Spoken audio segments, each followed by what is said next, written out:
imagine that you have children who have a certain low-level amount of neurological trouble when they're infants. So something's gone wrong, maybe a little oxygen deprivation at birth, something like that. Something's gone a little bit wrong with their neurological development. Assuming that the damage isn't too severe, those children will stabilize and normalize if they have at least one well put together role model in their life.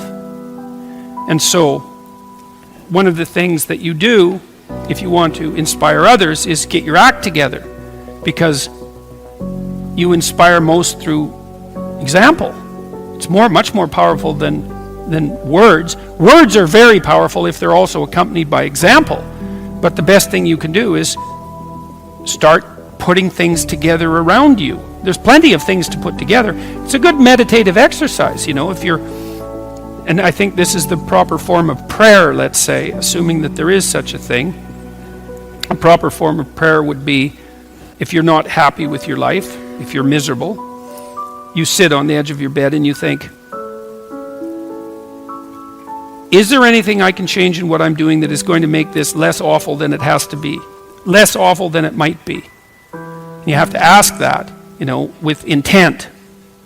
And generally speaking, you'll get an answer almost immediately. There's something that you could put right that day that would make things slightly better than they are, and that's rule 4, which is compare yourself to who you were yesterday and not to who someone else is today. I don't believe that there's a person who exists who wouldn't receive an answer to that question if they genuinely asked it. And it's no different really than thinking. Like if you think you have a problem, you think, you get an answer. Might not be the right answer, but obviously you get an answer. And you might think, well, I thought up that answer. It's like, well, that's really not much of an explanation because you don't know how you think. It's like I'm sitting there and thoughts appear in my head and that's how I think. It's like, that's a pretty shallow explanation. It's not much different than revelation. It's like you ask yourself the proper questions, you'll get the proper answers. If you ask the right question and you want the answers. Right, and those are not easy preconditions to set up, because who knows, if you're sitting on the edge of your bed thinking, okay, what am I doing wrong? That's a hell of a question to ask. Because if you really want to know, you'll find out. And then you'll find out that you really didn't want to know. Because generally speaking, finding out what you're doing wrong is not a pleasant experience, and it means that you have to sacrifice part of yourself. Usually a burned out, stupid, bitter, corrupt, arrogant, nasty, vengeful part of yourself, but nonetheless part that you like. And so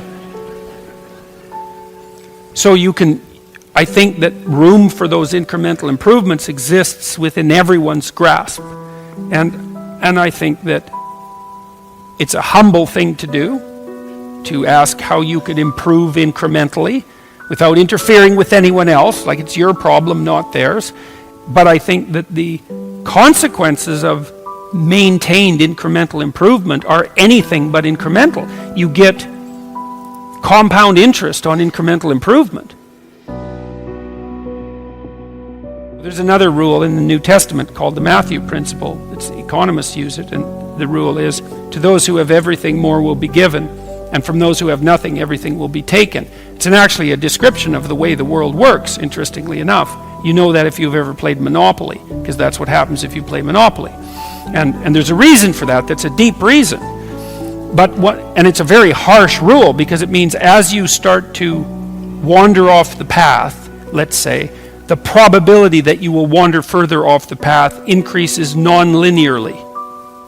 And that's a terrible thing to know. As you wander towards the edge, the probability that you'll fall off the cliff increases.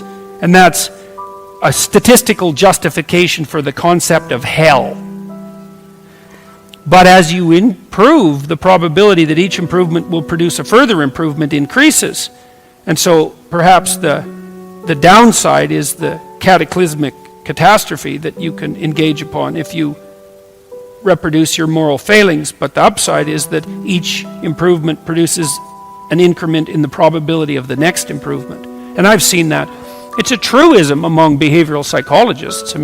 Although they don't generally phrase it that way, If you're a behavioral psychologist, and I am a behavioral psychologist, what you do is you find out what, essentially you help a person establish their aim, then you break down what they're trying to do into attainable units, and you negotiate with them. You say, well, look, they say, I'm not making use of my time very well, spending 3 hours a day playing video games.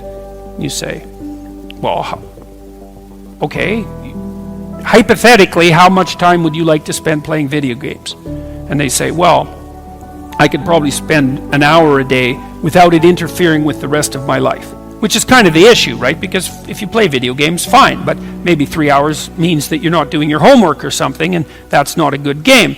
So you say, okay, well, I want to play for an hour a day. It's like, okay, well, can you shift to an hour a day right now? And this is supposed to be an honest conversation. And the person says, no, I've tried that lots of times. Every time I try, I just fail. And so you don't say, well, quit failing, go play 1 hour a day, and the problem will be solved. That's a stupid strategy. You say, okay, well, look, you think about this, and don't agree to do this unless you think you will do it, because otherwise it's just a waste of both of our times. It's like, do you think that you could track how much time you spend playing video games for 1 week? Don't change anything. Just track it. And they think, yeah, I could probably do that, but I might miss a couple of days. And you think, okay, fine. So here's the deal. 5 out of the next 7 days, you just track how much time you spend playing video games. And the person says, I think I can do that. Because that's what you want them to say. You want them to succeed at the improvement. It's not much of an improvement, but it's something, right? Then they come back and they say, well, yeah, I was playing about 4 hours a day. And so you say, okay, well, fine, good work, man. You got it tracked. Now we know the parameters of your problem. It's actually a little worse than you thought, but at least you had enough sense to measure it. We know where you're at. Okay. Do you think you could cut that down to 3.5 hours every day? And the person thinks, no, I'm pretty weak-willed. I don't think I could manage that. You say, well, how about this? Do you think that 2 of the next 7 days you can only play for 3 hours? You think you can manage that? And you're not cynical about this. You're not insulting the person, any of that. It's like, because you don't care. All you care is that they make some incremental movement towards their goal. And the person thinks about that, if they have any sense, and they take their weakness into account, and they think, I think I could probably do that. And then they come back the next week, and they say, I managed to spend 3 hours a day playing video games for 3 days, and the rest were 4 hours. And you say, good work, man. You've just got rid of 25%. 12.5% of your problem. You're 1/8 of the way to fixing it in 1 week. And the person isn't going to be all that thrilled with themselves because they don't do the arithmetic and they don't do the projection. They think, well, I'm still pretty damn useless. I'm playing 25 hours worth of video games a week. It's nothing to pat myself on the back for. It's like, yes, it is. It's a marked, measurable improvement, and it's a move in the right direction. And then you also tell the person, look, the other thing you got to understand is you're not going to improve like this. You're going to improve like this. So some weeks you're going to come back and say, geez, I backslid completely and I played for 4 hours a day for 7 days. But it doesn't matter, because that doesn't mean you failed. It just means that you slid back. You want to calculate it over a month or something like that. And, generally speaking, a month later, the person's down to something like 2 hours a day. And you've figured out ways of filling their time in with something productive otherwise, and they're on their way. And the general consequence of that is that every time they manage an accomplishment, they get a little stronger in character, they get a little bit more confident in their ability, they get a little bit less racked with self-disgust, they get a little bit more hopeful about the future, and they get more confident that they can make another change. And if you're patient, and you have to be patient with yourself that way, it's like you reward those incremental improvements and you don't get all cynical about them. And you think, okay, just imagine what would happen if you kept doing that every week for 10 years. And the answer to that is, things would be so much better for you that you can't even imagine it with that much improvement. Or maybe even with half that much improvement.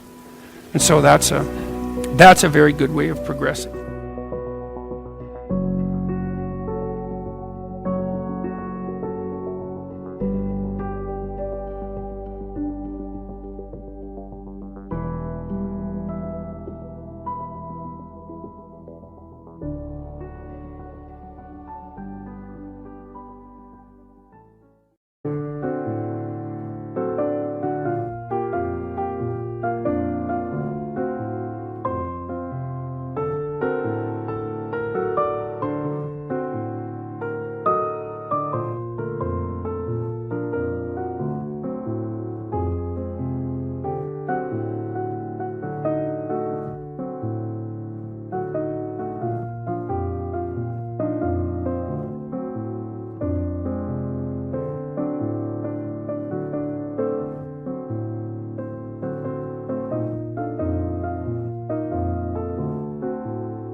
Anh hay mơ mộng mình thức xa xôi, không màng về tình ái muôn nơi. Sống cho là trọn kiếp đây thôi, đâu quan tâm gì chuyện đời. Thế mà lại ngâm tương tư, ông tầm bà mối xa tơ. Đêm nằm trộm nhớ mơ mơ về ai. Thì ra anh yêu rồi, từ ánh mắt nụ cười, từ đôi môi gọi mưa sao xuyến lòng anh. Thì ra mê em rồi, ngày hay đêm ôm lời, chỉ nghĩ đến em thôi. Đó là do anh đã yêu rồi, anh đã yêu rồi, anh đã yêu rồi. Oh, oh, anh đã yêu rồi, anh đã yêu rồi, anh đã yêu em mất rồi.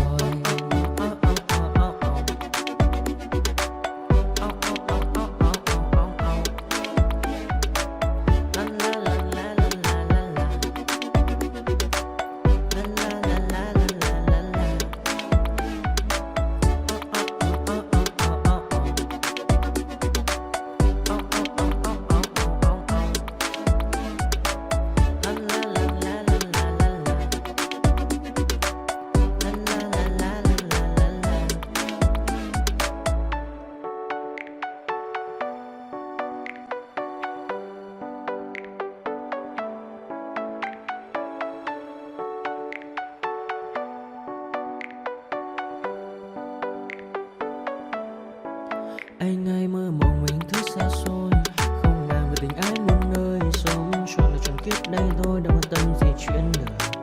Thế mà lại ngâm tương tư, ông tầm bà mối xa tơ. Đêm nằm trộm nhớ mơ mơ về ai. Thì ra anh yêu rồi, từ ánh mắt nụ cười, từ đôi môi gọi mưa sao xuyến lòng anh. Thì ra mê em rồi, ngày hay đêm.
Hey kid, don't ever let them get inside your head. They'll tell you what to do in life instead of everything you know that you could get. Don't let them guide your life towards regret. I'll fight for what I love with every breath. My past is filled with things I won't forget. I use them all to push me to my best. So treat the worst of times just like a test. If only I could go back in time, I'd tell myself that everything will end up alright. Just push yourself, test yourself, figure out what you like, and find your limits, don't be rigid, always work towards a prime. Surround yourself with open minds, people can change your life. A few friends with intent can help you feel alive. Find a passion, take some action, and with a little time, just be patient, make a statement, try to enjoy your life. They'll try to kick you while you're down. They wanna rise up while you drown. They wanna fill your head with doubt. They're silently scared that you'll figure it out. I'll make it look like I'm losing, won't bother hiding my bruises. And when they finally think you're wounded, then it's you chance to be ruthless.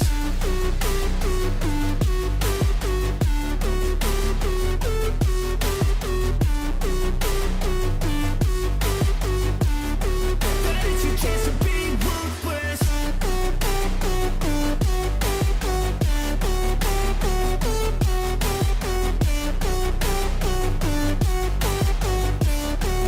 It's your chance to be ruthless. They don't wanna see me make it, they don't wanna see me care. Anytime I make some progress, I can see that they compare. I think everyone's against me, maybe something in the air. Am I paranoid? I swear a void is forming and they're scared I walk a